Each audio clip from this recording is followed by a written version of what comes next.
So what is the most common mistake when working with arrays? Let's discuss.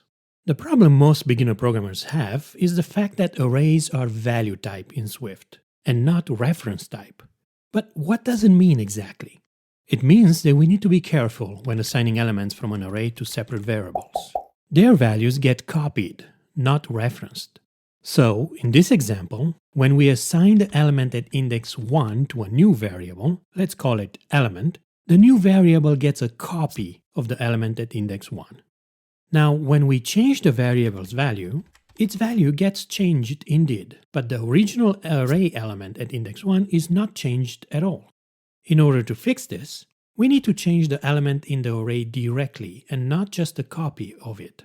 This is easy to remember, but most of the time we work with arrays of complex elements.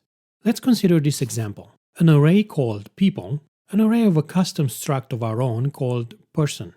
And let's have a function somewhere that takes a single person struct and returns some status, another custom struct, by fetching it from the internet. If we loop over the indices of the array like this, we will have a bug. That's because each time the loop body is executed, we will have a person variable that will be a copy of an array element and not a reference to the original element in the array. When we change this person's status, the copy will be changed, but the original array will remain unchanged.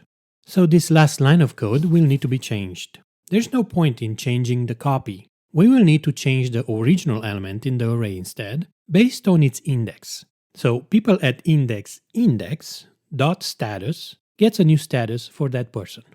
And there you have it. Avoid this common mistake when working with arrays in Swift. A mistake that stems from the fact that arrays are value type.